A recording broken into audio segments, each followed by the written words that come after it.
organic way, just existing as a movie in itself. One of the examples is, I'll go with the memory piece.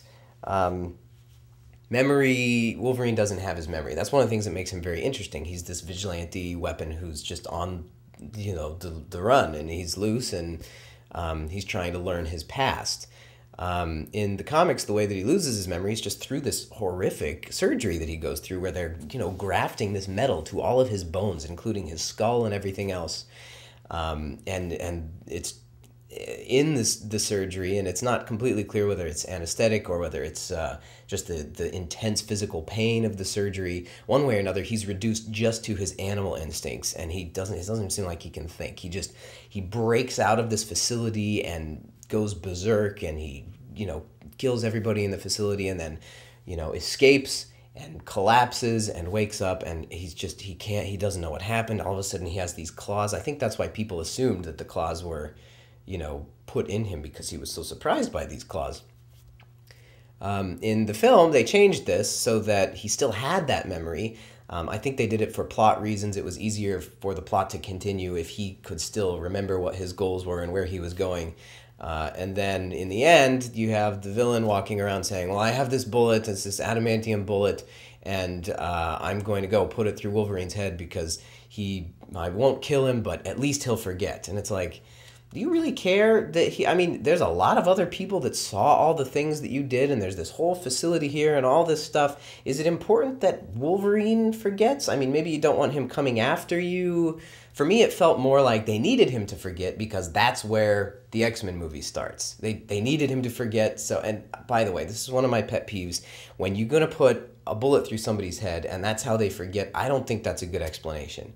I don't like it, because you put a bullet through somebody's head, they still know how to walk, they still know the English language, it's the most coincidental bullet that ever goes through somebody's head, that they just lose part of their memory, and that specific part that needs to be lost.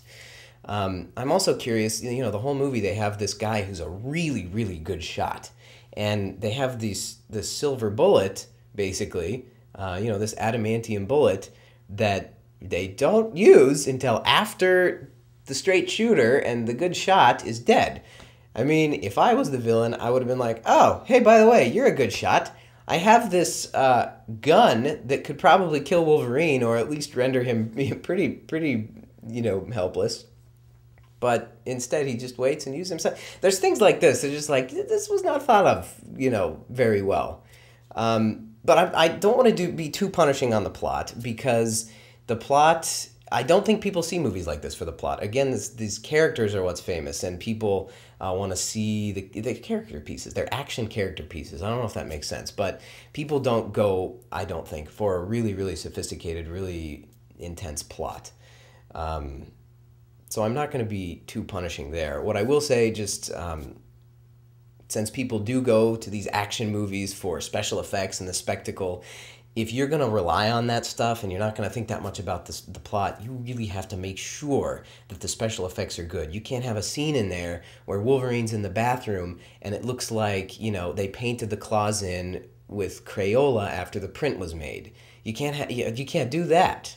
So, there's special attention that I think maybe was a little bit missed in some of the special effects. The end is where I will end this rant, this review.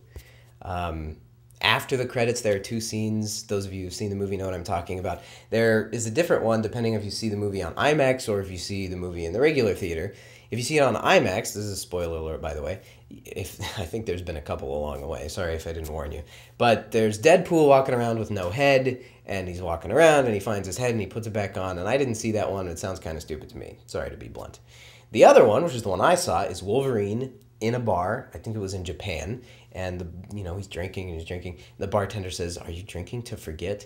And Wolverine says, and everybody predicted this line. Wolverine says, "No, I'm drinking to remember," which I don't see what else he really could have said there. He's kind of teed up for that. So I'm not going to be too hard on him with that line. I thought that it was okay, but I will say that the whole theater laughed, and I haven't talked to a whole lot of people that, most people make fun of that end scene there. Overall, you have a movie that is full of action. I think the scene where Wolverine is flying through the air at the helicopter and that whole battle sequence is really interesting. The action is pretty good. The special effects are mostly good. There's a couple parts where you're like, oh no. But, and the characters, I think largely there was a lot of opportunity missed. So the end of the day, you at the end of a review want to know if you should see the movie or not. I would say if you are somebody who is not terribly familiar with the source material and you just want to see a good action movie, a superhero movie with explosions and things like that, I think you should see it, primarily because I really like Hugh Jackman and I think that he should be supported. He seems like a great guy. If you're a comic book fan who just wants to see your characters run around and fight things and you're not terribly married to their abilities and their origins and their whether they're cool or not, you could also see the movie. I think that you would have fun and I think that it's okay. But for people who really liked these and these characters and who grew up on these characters and who when their friends came over all played games revolving around these characters, I think you're going to be frustrated. I think you're going to be disappointed. I don't necessarily recommend it. Sorry, Hugh Jackman. But I think that, I don't know, out of 5 stars, I give it 2. There are definitely worse movies out there, but I think that there are a lot of missed opportunities with this movie. So, having said that, thank you for tuning in to The First Response. We'll do more of these movie reviews.